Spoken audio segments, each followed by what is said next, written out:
Hindi ba kayo nagtataka kung bakit naging mukhang pogita etong si Bane? Sumpa ba ito or advantage niya? Pag-usapan natin ang buhay ni Bane, ang malupit na pirata ng Northern Vale at ang kaaway niyang MLBB hero na si Franco. Sa hilaga ng Land of Dawn, ang Northern Vale ay kilala sa masagana nitong ekonomiya ng kalakalan. Pero sa likod nito ay talamak din ang pamimirata sa mga karatig dagat. Sa matagal na panahon, merong kasunduan ang mga pirata sa mga karatig na rehiyon. Hindi nila pwedeng pakialaman ang teritoryo ng bawat isa. Pero nasira ito sa pagdating ni Bane, isang piratang leader na kilala sa pagiging malupit at pananakop sa mga teritoryo. Galing sa pamilya ng mga pirata, lumaki rin sa malupit at masamang disiplina si Bane. May childhood problem pala. Kaya pagtanda niya, isa na siyang walang awang pirata na kinakatakutan ng lahat. At sa paghahangad niya ng kapangyarihan, nagawa ring patay ni Bane ang tiyuhin niya para lang makuha ang Behemoth. Isang dambuhalang barko na puno ng mabibigat na barikada at mga kanyon. Dito na nga siya tuluyang naging Captain Bane. Patuloy siyang nanakop at pumatay ng mga tao.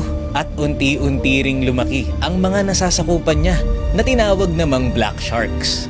Nakuha ni Bane ang lahat ng ruta sa Frozen Sea, maging ang mga baybayin ng Northern Vale. At kinilala pa ang sarili niya bilang the Lord of the Frozen Sea. At eto na, isa sa lumaban sa kasamaan ni Bane ay ang mga taga Northern Vale sa pamumuno ni Franco. Malakas ang grupo ni Franco at nahirapan si Bane na pabagsakin siya. Hanggang sa nalaman ni Bane ang sikreto ng Ionic Heart. Kapiraso ng misteryosong Twilight Orb na sinasabing may regenerative power na nakatago sa ilalim ng Frozen Sea. Para mabilis na mahanap ang Ionic Heart, ipinakalat ni Bane ang sikretong ito at makuha ang atensyon ng Monian Empire sa paghahanap.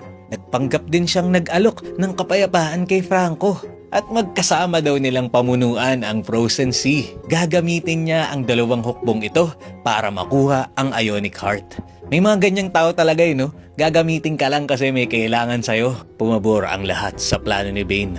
Naglayag ang Monian Empire mula sa pantalan ng Castle Grand Rock at ganun din ang ginawa ng hukbo ni Franco. Nagpang-abot ang dalawang ito sa paghahanap. Ito ay sinamantala ni Bane para matuloy ang kanyang plano. Pumuslit siya sa mga barko at nagsimulang magpaputok na nagdulot ng digmaan sa pagitan ng Monian Empire at ni Franco. Matapos mawasak ang halos lahat ng mga hukbo, pangising-ising nagdiriwang si Bane at sumakay sa Behemoth. Kampante na naisahan niya ang mga ito. Biglang may tumamang kanyon sa likod ng Behemoth. Nasira ito at lumubog kasama si Bane. Sa wakas tapos na ang paghihirap nila at payapa na ulit ang Frozen Sea. Sino ang nagpaputok ng kanyon na ito? Walang iba kundi si Franco. Simula pa lang pala ay duda na itong si Franco sa biglang pagbabago ni Bane. At para maisahan niya si Bane, nagpanggap siyang sumang-ayon dito at nagpadala ng mga hukbo na maghahanap sa Ionic Heart. Habang ang ilang grupo naman ay pailalim na susugurin ang ilang mga barko ni Bane. Ito na ang wakas ni Bane. Yun ang akala ng lahat. Habang nag-aagaw buhay si Bane sa ilalim ng dagat, doon naman kusang lumitaw ang sikretong hanap niya. Nagising si Bane sa luma at wasak-wasak na lugar nang biglang may nagliwanag. Ang Ionic Heart na kumikinang sa kapangyarihan. Hinawakan niya ito at unti-unting lumakas ang kapangyarihan ni Bane. Pero ito ang masaklap. Habang nagre-regenerate si Bane, isang dambuhalang pugita ang pumulupot sa kanya. Sinubukang kumawala ni Bane, pero sa tindi ng kapit nito sa kanya, kinailangan niyang bitawan ang Ionic Heart at hayaang lumubog ito. Nabitawan niya man ang Ionic Heart, may residual energy pala ito na siyang bumalot kay Bane at sa pugita. Kumbaga si Bane sa yung pugita ay naging isa.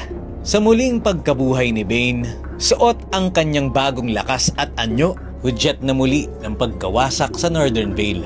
Magtagumpay kaya siya sa kanyang kasamaan? Hanggang doon lang talaga yung istorya. Kaninong story naman ang gusto nyong sunod nating ikwento? Yun lang muna for this video. Maraming salamat sa panonood and to God be the glory.